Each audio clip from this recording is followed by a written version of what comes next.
I remember the first time I came to Selhurst Park, the home of Crystal Palace Football Club. I was 8 years old, and it was Crystal Palace v Oxford City. I remember the pitch, the fans, the players, and that red and blue kit. It was a magical land that was going to become an extremely special place for me and my dad. This is a story about our relationship at Selhurst Park, a place where we will always be, glad all over.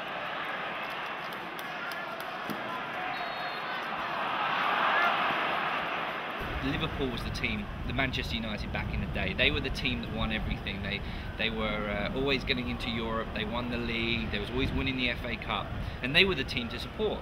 And my second match was Crystal Palace v Liverpool. And after the match, my dad said, Liverpool had won 2-0. By the way, this is very important to remember. Liverpool had beaten Crystal Palace 2-0. All right, so they had beaten Crystal Palace 9-0 that season, and they had beaten Crystal Palace 2-0 at home. All right. And I remember thinking, well, it's a little bit of an improvement because they haven't lost by 9 goals, they've only lost by 2. But after the match, I thought we were going home, and my dad said, "I'll treat you to a scarf." And at that moment, I knew I was going to become a true Liverpool fan at the time because I would have a Liverpool scarf. I would have watched a Liverpool match, and I would have a Liverpool scarf. And I remember we queued for ages in the club shop. We queued for a very long time. And eventually we got to the counter, and I could barely get above the counter, but I could see enough to see this whole wall of red and blue scarves, and red and white scarves and grey scarves, so the Liverpool. And I was trying to work out what Liverpool scarf I wanted, and the woman said, "What can I get you, love?" And my dad turned around and he said, "What scarf do you want? Would you like a Crystal Palace scarf or a Liverpool scarf?" And I was like, I thought we'd come to buy a Liverpool scarf, And then he said to me, "If you buy the Crystal Palace scarf, I'll buy you a Crystal Palace hat."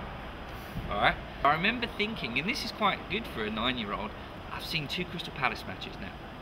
And I knew that Liverpool was far away and I probably wouldn't see Liverpool. And there was something about, there was something more real about supporting the team that my father supported rather than supporting the team that my mates at school supported. There was something was happening, and there was something about supporting my dad's team that made it all the more special, made it all the more real, and that would be all the more dedicated. And so I remember that when he said that, I didn't even need the hat.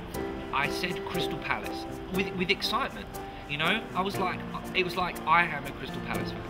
I am a Crystal Palace fan now. At 9 years old, I am a Crystal Palace fan, and I'm committing to being a Crystal Palace fan. Right at 9. And looking back on it now, it's quite a big decision to make, because you are saying for the rest of your life, you are determining, how happy you're going to be in your sport.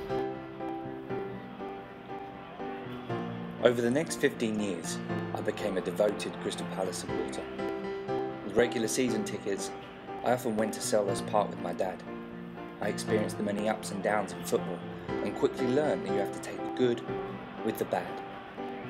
It was at these games, more than any other place, where we were like father and son, watching them at Wembley, getting promoted, and man, so often getting relegated.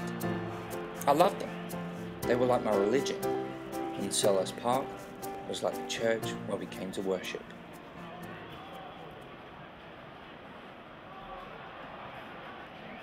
I was acting at the time. I had a play, I just accepted a play. Now my dad had been back and forth to the doctor regularly, and eventually my mum gave me a phone call and said they're keeping your dad in overnight because they want to run some more tests, because there's a cause for concern, and those words, there's a cause for concern.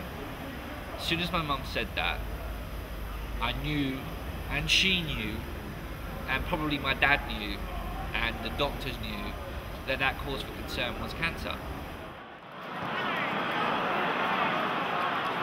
What was interesting is the day that I heard the words "there's a cause for concern" was the same week that Ian Dowie had been appointed the new manager of Crystal Palace Football Club. And that kind of began a journey that, for Crystal Palace, of success and everything going right. At the same time, in our personal lives, everything was going badly.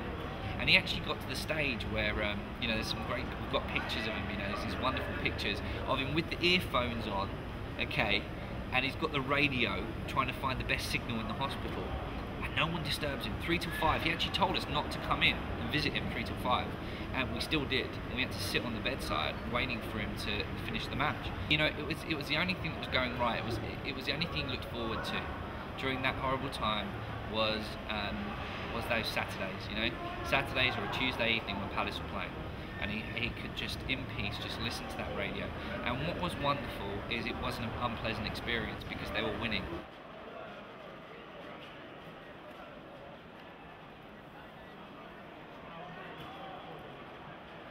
We went to the funeral, and then a huge group of us came to watch Crystal Palace v Sunderland in the first leg of the playoff final. As soon as I walked back through those red and blue gates and I sat in the chairs, and these chairs here, and I sat in these chairs here, you know, as soon as I sat down and I looked at the pitch, the lush green pitch, and saw and heard the Glad All Over song when the players came out and the balloons coming down, I was like I was home again. And my dad was there because, you know what, when I was watching that game, that's what I've done all my life with my dad there. You know, I have, and I still never will, go to a match without my dad there.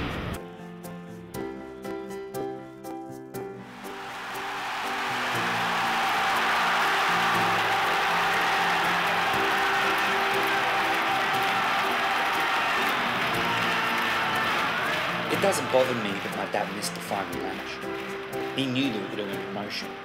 I knew they were going to win promotion. It was meant to be. Everything that happened that season was meant to be. Life's like football.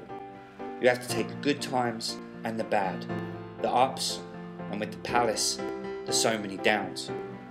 It doesn't always work out the way you think it will. My dad isn't here anymore, but Selhurst Park is. That's the place where my dad and me will always be together. It was where we shared most of our time as father and son. It was where we had our conversations, where we laughed, cried, cheered and shouted. Man, did my dad love to shout. For anyone out there who's lost a loved one, find that place. For me, it's home at Crystal Palace Football Club, the place where my dad will always be.